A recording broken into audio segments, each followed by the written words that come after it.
নমস্কার সবাইকে। সবার পছন্দের ধারাবাহিক রোশনাইয়ের আজকের পর্বের রিভিউ নিয়ে আমি পৌঁছে গেছি তোমাদের সামনে। বাংলা সিরিয়াল সমাচারে তোমাদের সবাইকে স্বাগত জানিয়ে আজকের পর্বের রিভিউ আমি শুরু করছি। শুরুতেই আরণ্যক বলছে যে আমি তোমাকে খুব ভালোবাসি রোশনাই, আর তোমাকে ছাড়া আমি কিছুতেই বাঁচতে পারবো না। রোশনাই বলছে এটা তো নতুন কথা কিছু নয়। আরণ্যক বলছে যে যাকে ভালোবাসে সে তার কাছে থাকতে পারবে না কেন, এই উত্তরটা দিতে পারো আমাকে? রোশনাই বলছে আমরা কিন্তু সমাজেও বাস করি, আর সমাজের কিছু নিয়ম মেনে আমাদের চলতে হয়। সমাজের নিয়মের বাইরে গিয়ে আমরা কোনো কিছু করতে পারি না। আরণ্যক বারবার করে বলছে যে আমি যদি তোমার সাথে না থাকতে পারি তাহলে আমি হয়তো বাঁচব না। একই কথা বলছে। রোশনাই বলছে আপনি এরকম কথা কেন বলছেন স্যারজি? আমার আজকে দাঁড়িয়ে মনে হচ্ছে যে আমার ভালোবাসার কোনো জোরই নেই। তখন বলছে তুমি আমাকে ভালোবাসো রোশনাই? আরণ্যক বলছে। রোশনাই বলছে সেটা যদি আজকের দিনে দাঁড়িয়ে আমাকে মুখে বলতে হয় তাহলে বলবো আমাদের মধ্যে ভালোবাসা নেই। তখন আরণ্যক বলছে তাই যদি হয় তাহলে আমাকে এত কষ্ট দিচ্ছ কেন? রোশনাই বলছে আমি কষ্ট দিচ্ছি? আরণ্যক বলছে হ্যাঁ তুমি তো দিচ্ছ। আমি তোমাকে সত্যিই ভালোবাসি, তুমি আমার ভালোবাসাটা অ্যাকসেপ্ট করছো না কেন? তুমি তো আমাকে সব থেকে বেশি কষ্ট দিচ্ছ। রোশনাই বারবার করে এক কথা বলছে যে গরিমা দিদির কি হবে? আরণ্যক বলছে কেন, এর আগে কি কখনো সম্পর্ক বিচ্ছেদ হয়নি? তারপর নতুন করে বিয়ে হয়নি? রোশনাই বলছে এসব আপনি কি বলছেন? বলছে গরিমার সাথে আমি এতদিন ধরে থাকার পরেও আমি সুখী হতে পারছি না। আমি কি সেই সম্পর্কটা থেকে বেরিয়ে আসতে পারি না? আমি কি সুখী হতে পারি না? আমি কি তোমাকে বিয়ে করতে পারি না? হাত জোর করে রিকোয়েস্ট করছে আর কাঁদতে কাঁদতে বলছে আরণ্যক। বলছে আমি পারছি না, প্লিজ আমাকে মুক্তি দাও এখান থেকে, আমি ফেড আপ, আমি পারছি না, প্লিজ। রোশনাই বলছে আপনি গরিমা দিদিকে ভালোবাসেন না ভালোবাসেন না? বলে আমি তোমাকে ভালোবাসি রোশনাই। তখন রোশনাই বলছে আপনি এই সমস্ত কথা গরিমা দিদিকে বলেছেন? বলে হ্যাঁ আমি সবটাই গরিমাকে বলেছি, যেটা সত্যি আমি সেটা বলেছি। রোশনাই বলছে যে একটা মেয়েকে এইভাবে কষ্ট দেওয়ার রাইট আপনার নেই। আরণ্যক বলছে আর আমি নিজে সারা জীবন কষ্ট পেয়ে যাব সেটা ঠিক? সেটাই যদি হয় তাহলে তো আমি তোমাকেও কষ্ট দিচ্ছি। রোশনাই বলছে আমি কষ্ট পাচ্ছি না, শুধু আপনি আপনার পরিবার, এটাই আমার জীবন নয়। আমাকে বাবার খুনিদের শাস্তি দিতে হবে, তার জন্য আমাকে অনেক বড় হতে হবে, জীবনে অনেক কিছু করতে হবে। শুধুমাত্র আপনাদেরকে নিয়ে ভাবলে আমার হবে না, এটাই আমার জীবন নয়। আরণ্যক বলছে আর এইসবের মধ্যে আমার জায়গা কোথাও নেই? রোশনাই বলছে আপনি জানেন না আপনার জায়গাটা কোথায়? আপনি কি কখনো বোঝেননি? আরণ্যক বলছে এবার রোশনাইকে যে তুমি যদি কখনো জানতে পারো যে আমি মরে গেছি তাহলে কি তোমার কখনো আক্ষেপ হবে না যে ছেলেটা বাঁচতে চেয়েছিল তোমার সাথে? রোশনাই বলছে আপনি বুঝতে পারছেন না, আপনি যে কথাবার্তাগুলো বলছেন না আর যেটা করতে চাইছেন তার জন্য বাড়িতে কত বড় অশান্তি হবে, কত বড় ঝড় উঠবে। আরণ্যক বলছে চলো না রোশনাই, আমরা কোথাও চলে যাই, অন্য কোথাও গিয়ে আমরা নিজেদের সংসার বসাই। দরকার পড়লে দেশের বাইরে, আমার কাছে তো বিদেশে যাওয়ার অফার আছে। রোশনাই বলছে কি হবে বিদেশে গিয়ে? হয়তো 2 দিন ভালো লাগবে, তারপর 3 দিনের দিন। একটা মানুষ যখন নিজের লক্ষ্য থেকে সরে গিয়ে অন্য কোথাও, অন্য পথে যায় না, তখন সেই পথে বেশি দিন শান্তি পায় না। তখন আরণ্যক বলছে তাহলে চলো আমরা মুম্বাই চলে যাব, দুজনেই মুম্বাই থাকবো। রোশনাই বলছে আপনি মুম্বাইয়ে গিয়ে করবেনটা কি? বলছে কেন, আমি ওখানে গিয়ে জবের অফার, আমি মানে জব করব, আমার এখানে তো যথেষ্ট অভিজ্ঞতা আছে, আমি পাবো না ওখানে কোনো চাকরি? বলে হ্যাঁ সেটা আপনি পাবেন। বলে তাহলে? রোশনাই বলছে আপনি নিজের পরিবারের দায়িত্বটা ছেড়ে যেতে পারবেন তো? বলে কোনো অসুবিধা হবে না, আমি টাকা পাঠিয়ে দেবো মাসে মাসে। বলে আমি টাকা পয়সার কথা বলছি না, গরিমা দিদির কী হবে? ওই অসহায় মেয়েটাকে আপনি এই অবস্থায় ছেড়ে চলে যাবেন? আরণ্যক বলছে গরিমার এই পরিস্থিতির জন্য আমি দায়ী নই, সেই পরিস্থিতির দায় আমি নিজের মাথায় কেন নিতে যাব? আরণ্যক বলছে দেখো যে কোনো একটা জায়গায় আমাকে দাঁড়াতে হবে, হয় আমি ভালো করে বাঁচবো, না হয় মৃত্যুকে বেছে নেব। এবার তুমি বলো তুমি কোনটা চাও? রোশনাই বলছে আপনার কি মনে হয় আমি অন্যটা চাইবো? আমি সবসময় চাইবো আপনি ভালো থাকুন, খুশি থাকুন, আনন্দে থাকুন। আরণ্যক বলছে দেখো তুমি যদি আমার জীবনে না থাকতে চাও তাহলে থেকো না, কিন্তু আমাকে আমার জীবনের একটা সিদ্ধান্ত নিতেই হবে। তখন রোশনাই বলছে কি সিদ্ধান্ত নেবেন? বলে সেটা তুমি জেনে কি করবে, তুমি তো থাকবে না আমার জীবনে। তাহলে? রোশনাই বলছে দেখুন আমি গরিমা দিদির, আমার দিদির সংসার আমি কিছুতেই ভাঙতে পারবো না। বলে যেই সংসারটা অলরেডি ভাঙা সেই সংসার তুমি আবার কি নতুন করে ভাঙবে? আরণ্যক এবার খুব ক্লান্ত, বলছে আমি আর পারছি না রোশনাই, আমাকে প্লিজ বাঁচাও, হাত জোর করে বলছে আমাকে প্লিজ বাঁচাও। তখন রোশনাই হাত ধরে বলছে স্যারজি প্লিজ। রোশনাই বলছে ঠিক আছে আজকে আমি আপনার সাথে যাচ্ছি, কিন্তু কালকে তো আমাকে এখান থেকে চলে যেতেই হবে, আমি তো আপনার ওখানে থেকে যেতে পারবো না। আরণ্যক বলছে না আমি তোমাকে কোথাও যেতে দেবো না। আরণ্যক বলছে আমি চাই যে তুমি আমার জীবনে থাকো রোশনাই, তুমি যেখানে খুশি কাজ করতে যাও, কিন্তু তুমি আমার জীবনে থাকো, আমি তোমাকে বিয়ে করতে চাই। আরণ্যক বলছে আমি তোমাকে বউয়ের মর্যাদা দিতে চাই। আরণ্যক বলছে আমি চলে যাব, আমি তোমাদের সবার জীবন থেকে চলে যাব, আমাকে খোঁজার চেষ্টা করবে না, একদম খোঁজ খবর নেবে না, আর এটাই আমাদের লাস্ট দেখা। রোশনাই তখন ঘাবড়ে যায়। রোশনাই বলছে স্যার জি আপনি কি বলছেন? বলে হ্যাঁ আমি একদম ঠিক কথা বলছি। তোমার তো ফ্লাইট বুক হয়ে গেছে, তুমি যাও, মানে চলে যাও, যেখানে খুশি চলে যাও, আমাকে ছেড়ে দাও। আমি আর তোমাদের কারোর লাইফে থাকতে চাই না। আমি এবার নিজের মতো করে নিজের জীবন কাটাতে চাই, আমি চলে যাব, সব কিছু ছেড়ে ছুড়ে চলে যাব। আরণ্যক এবার চিৎকার করছে, তোমার জীবনে অনেক অ্যাসপিরেশনস আছে না, অনেক লক্ষ্য আছে, যাও সেগুলো তুমি করোগে যাও।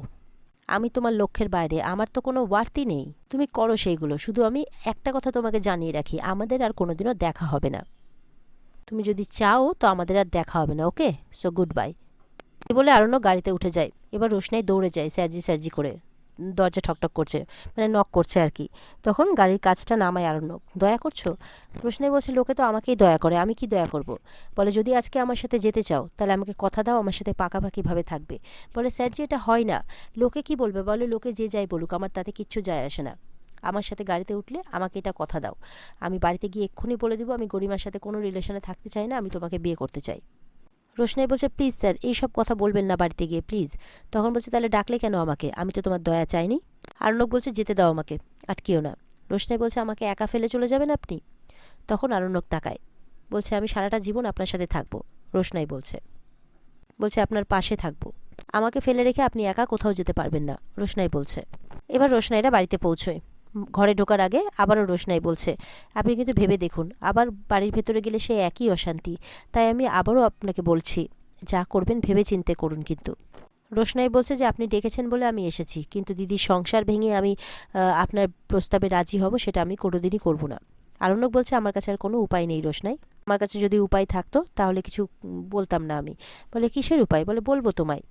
এদিকে কথা বলতে বলতে আরণ্যকের ফোনে আদিত্যর ফোন আসছে বারবার করে। আরণ্যক এবার ভাবছে আদিত্য কেন ফোন করছে। তখন রোশনাইকে বলছে রোশনাই তুমি এক কাজ করো, তুমি বাড়ির ভেতরে যাও, আমি বরঞ্চ অফিসের একটা কাজ সেরে আসছি। তখন রোশনাই বলছে যে বাড়ির ভেতরে যাব? বলে হ্যাঁ একসাথে গেলে তো আবার অন্য কিছু ভাববে, তাই তুমি যাও, আমি পরে ঢুকছি, আমি এটা ভেবে দেখলাম। রোশনাই বলছে কিন্তু আমার সাথে তো লাগেজ আছে। বলে বলে দেবে যে কোথাও একটা গেছিলে, কিছু একটা বাহানা করে দেবে না বড় মাকে ম্যানেজ করে। তখন বলছে তাহলে আমি বরঞ্চ মিনির বাড়ি চলে যাই। বলে হ্যাঁ তাই যাও তাহলে, আমি আসার সময় তোমাকে পিক আপ করে নেব। এরপর রোশনাই যখন যাচ্ছে মনে মনে সন্দেহ হয় এমন কার ফোন এলো যার জন্য উনি আমাকে অ্যাভয়েড করছেন। আচ্ছা যাকে যারই হোক, এত মাথা ঘামিয়ে আমার কোনো লাভ নেই। এই বলে রোশনাই চলে যায়। দেখা যাচ্ছে আরণ্যক বলছে যে রোশনাইকে যে আটকে নিতে পেরেছে এই কথাটা আরণ্যককে মানে আদিত্যকে বলছে। আদিত্য বলছে হ্যাঁ তুমি ওটাই চেষ্টা করো, সারা জীবনের মতো যাতে তোমার কাছে বেঁধে রাখতে পারো। বলে এটা তুমি বলছো আদিত্য? বলে হ্যাঁ বিশ্বাস করো, তোমার সাথে আমার কোনো শত্রুতা নেই, কোনো হিংসেও নেই। আজকে আমি আমার ভালোবাসাকে পাইনি, কিন্তু তুমি যদি পাও আমি তাতে খুশিই হব। আমি জানি ওকে তুমি অনেক আগে থেকে ভালোবাসো, রোশনাইও তোমাকে অনেক আগে থেকে ভালোবাসে, তাই আমার সেখানে কোনো আক্ষেপ নেই। দেখো তোমার সাথে গরিমার কি ইকুয়েশন আমি বুঝতে পেরেছি, এমনকি মানে গরিমাও যে তোমার সাথে হ্যাপি নয় সেটাও আমি বুঝতে পেরেছি। আমি খুশি যে তুমি যাকে ভালোবাসো তাকে কাছে পেয়েছো, এইভাবে তাকে হেলায় হারিও না। বলছি যেটা বলার জন্য তোমাকে ফোন করেছিলাম, অঞ্জন প্রসাদ মুম্বাইতে আছে, আর যতদূর সম্ভব ওর লোকদেরকে দিয়ে 24 ঘন্টা রোশনের উপর নজর রাখছে। আর মানে চেষ্টা করছে যে যখনই ও মুম্বাইতে আসবে রোশনাই তখনই ওর উপরে অ্যাটাক হবে, মানে ওর মানে জীবনের ঝুঁকি আছে। তখন এটা শুনে আরণ্যক তো ঘাবড়ে যায়, বলে তুমি কি করে জানলে? বলে একটা ইভেন্টে গেছিলাম, সেখানে অঞ্জন প্রসাদও গিয়েছিলেন, উনি জানতেন না যে আমিও গেছি ওখানে, তাই আমি শুনেছি উনি ফোনে কথা বলছিলেন কোনো গ্যাংয়ের সাথে যে রোশনাইয়ের উপর 24 ঘন্টা নজর রাখতে, আর মুম্বাই এলেই রোশনাইয়ের উপরে অ্যাটাক হবে। তাই যে কোনো মূল্যে তুমি রোশনাইকে কিন্তু মুম্বাই আসতে দিও না, ওকে কলকাতাতেই রাখো। আরণ্যক বলছে তাহলে তো খুব ভালো হয়েছে যে আজকে মুম্বাইয়ের ফ্লাইটটাও ধরতে পারেনি, না হলে কি হতো বলো তো? আরণ্যক বলছে কি গ্যারেন্টি আছে বলো তো যে ও আমার কথা শুনবে? তুমি তো ওকে ভালো করেই চেনো, যে ও যেটা নিজে ঠিক মনে করে সেটাই করে। আর তাছাড়া ওর জন্য কারো অসুবিধে হোক, কারো কষ্ট হোক, সেটা তো ও কখনোই চাইবে না। আদিত্য বলছে আরণ্যক যদি তোমাকে মিথ্যে বলতে হয়, কোনো রকম কৌশল করতে হয় সেটাও করো, জানবে যে সেটা কোনো খারাপ কিছু তুমি করছো না, সেটা একজনকে বাঁচাতেই করছো। আরণ্যক বলছে এক এক সময় মনে হয় আমি যদি তোমার মতো উদার হতাম তাহলে। তখন আদিত্য হাসছে, বলে দেখো এখানে উদারতার কিছু নেই, আমি রোশনাইকে ভালোবাসি, কিন্তু রোশনাই তো আমাকে ভালোবাসে না, ও তোমাকে ভালোবাসে।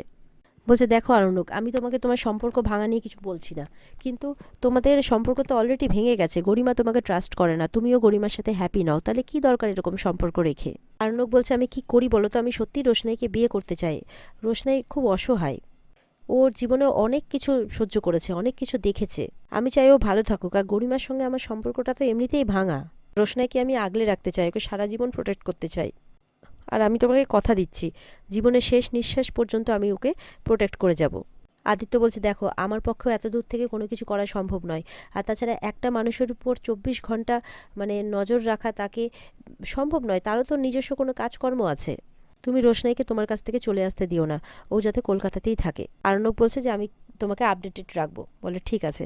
তারপর যখন রাখবে ফোনটা তখন বলছে, শোনো আদিত্য, কিছু কথা আমি তোমাকে বলতে চাই। আসলে বলাটা ঠিক কি ভুল আমি জানি না, মানে কেমন হয়তো শোনাবে।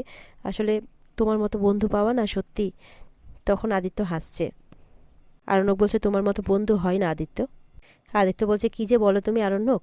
তারপর ফোনটা রাখে দুজনেই। তারপর আবার বলছে যে, শোনো, তোমাদের বিয়েতে নেমন্তন্ন করতে কিন্তু ভুলো না আমাকে। তখন আরণ্যক বলছে যে, কি বলছো আদিত্য, তুমি তো অনেক দূরের ভেবে নিয়েছো। তবে আমি তোমাকে কথা দিচ্ছি জীবনের শেষ নিঃশ্বাস পর্যন্ত আমি রোশনাইকে দেখে রাখবো। ওর কোনো ক্ষতি হতে আমি দেব না, ওর জন্য যা যা করার আমি করব, যত দূর যাওয়ার আমি যাব। দেখা যাচ্ছে কিছুক্ষণ পরেই আরণ্যকের অফিসে কেউ একজন এসেছে যার বাবার হয়তো 3rd স্টেজের ক্যান্সার। তখন সেই রিপোর্টটার ছবি তোলে আরণ্যক, ছবিটা নিয়ে কাউকে একজনকে পাঠায়, সেটা কিছু একটা করতে বলে। তারপরে সেইটা এনে, সেই রিপোর্টের একটা কপি এনে রোশনাইয়ের হাতে দিচ্ছে যে এরকম এরকম ব্যাপার। রোশনাই দেখে কিন্তু খুব ঘাবড়ে যায়। বলে, কি কি এগুলো স্যারজি, কি এগুলো, কান্নাকাটি শুরু করে দেয়। আর এখানে আজকের পর্ব শেষ হয়ে যায়। তো বন্ধুরা, এই ছিল আজকের পর্বের রিভিউ।